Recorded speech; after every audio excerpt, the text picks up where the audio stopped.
Hello બાળ દોસ્તો, open study point YouTube ચેનલમાં આપનું હાર્દિક સ્વાગત છે।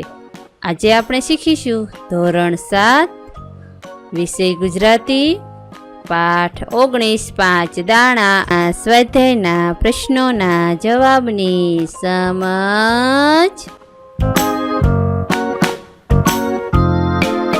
સૌપ્રથમ અભ્યાસના પ્રશ્નોનો સમજ મેળવશું।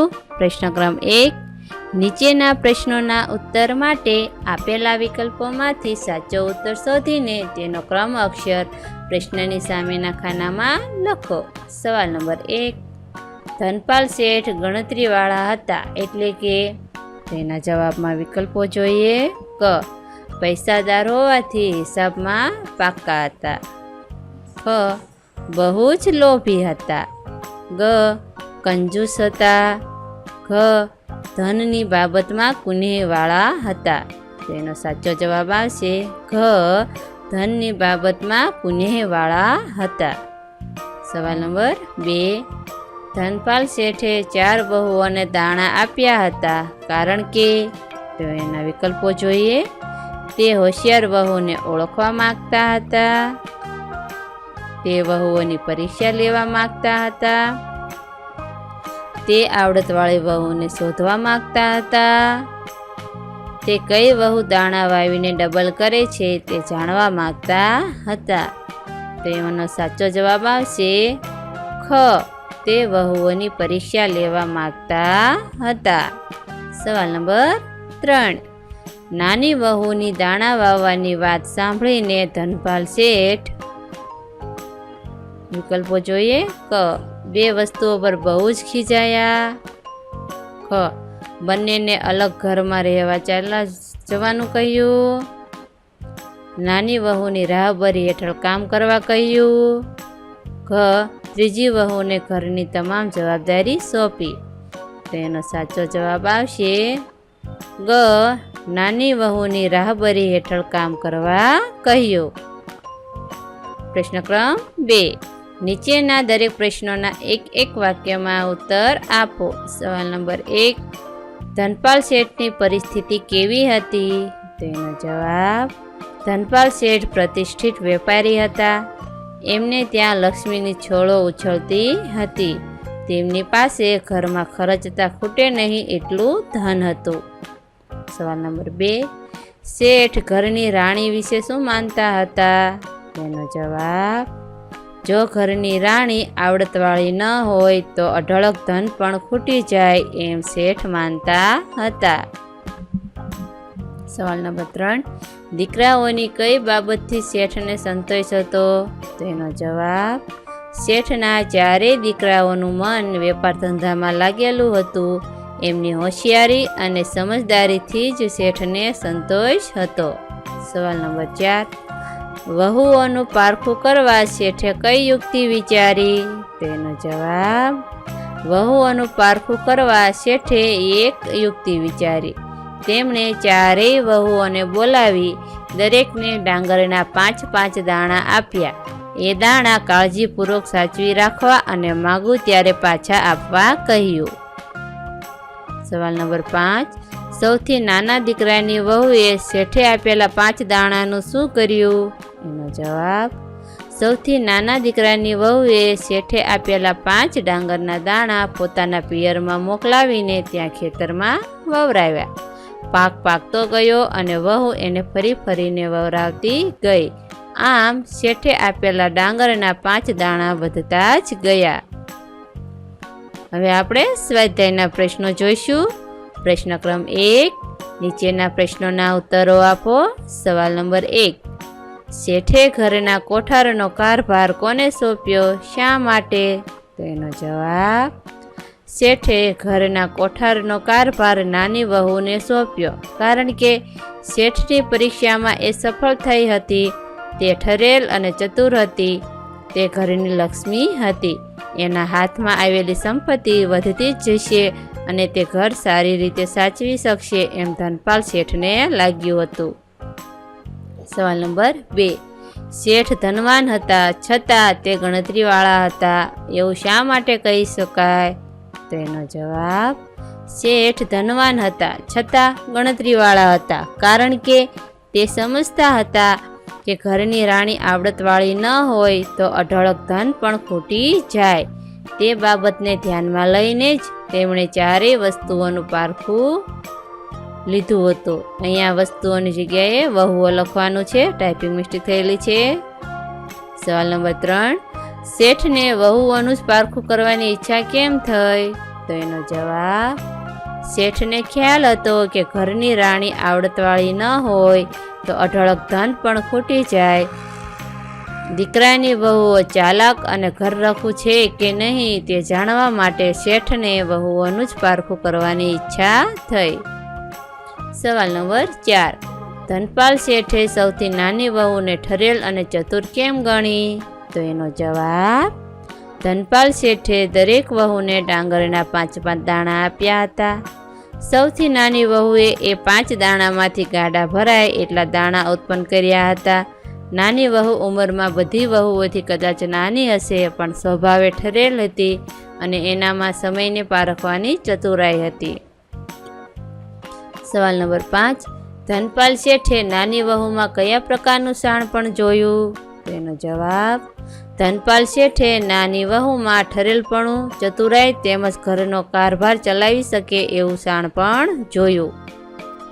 પ્રશ્ન ક્રમ 2, નીચેના વાક્યો કોણ બોલે છે તે લખો.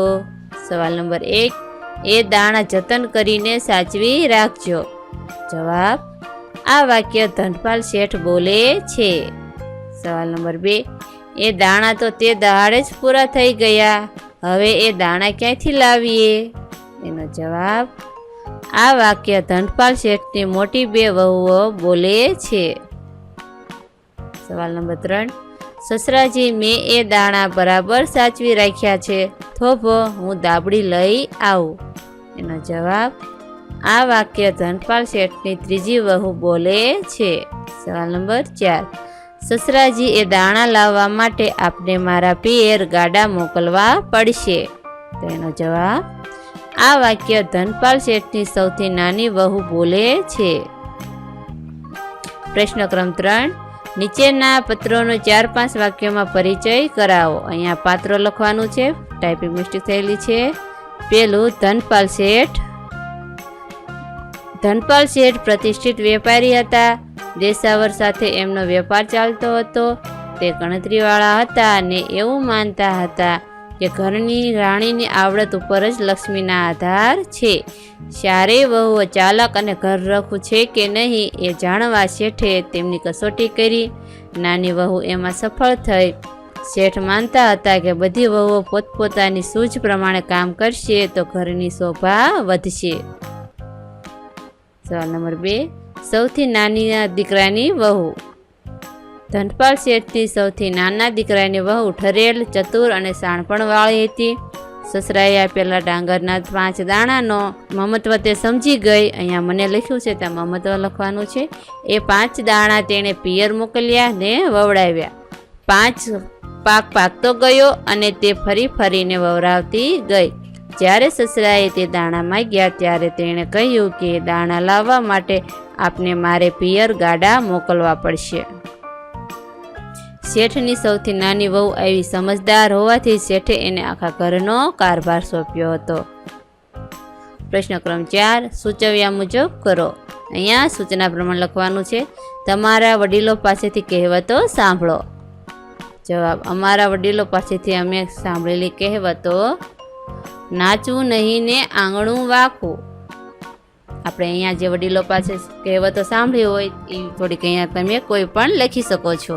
હું અહીંયા લખું છું, ઉતાવળે આંબા ન પાકે, ઝાઝા હાથ રળિયામણા, ખાલી ચણો વાગે ઘણો, સાપ ગયા ને લીસોટા રહ્યા.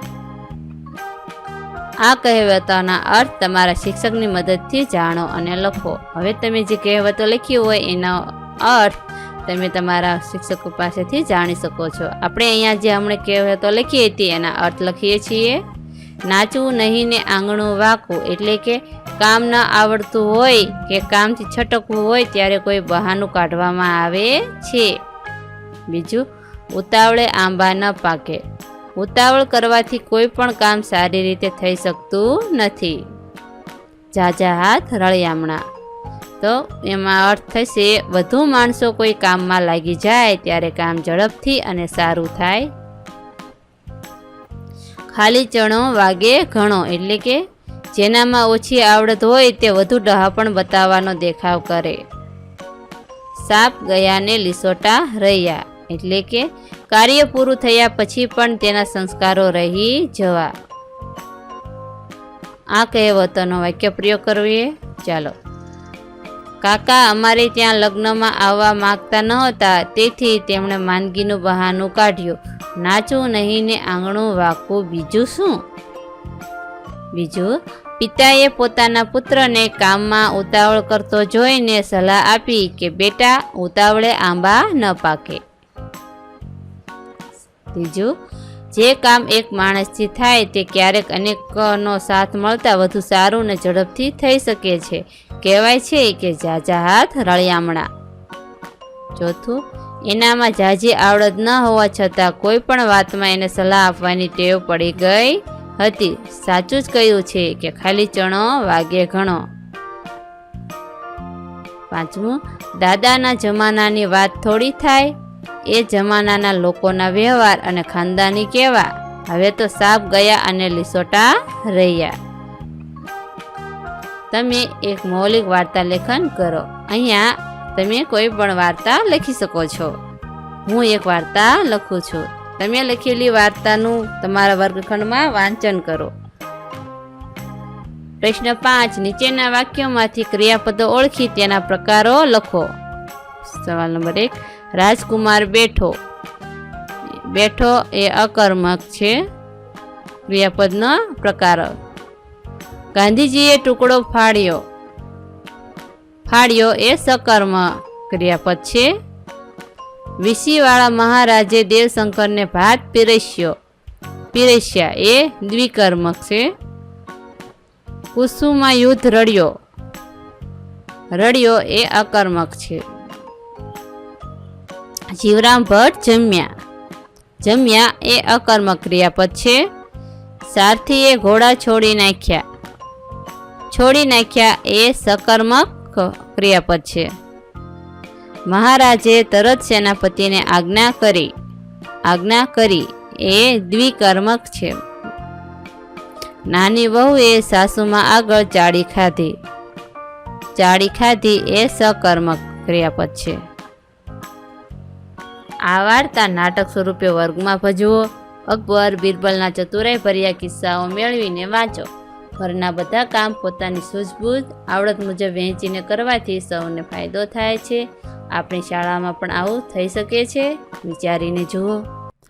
આ વિડીયો નિહાળવા બદલ આપનો ખૂબ ખૂબ આભાર. અને ઓપન સ્ટડી પોઈન્ટ ચેનલ તરફથી વિડીયો નિહાળવા બદલ આપનો આભાર. આવા બીજા વિડીયોઝ નિહાળવા માટે અમારી YouTube channel open study point અત્યારે જ સબસ્ક્રાઈબ કરો.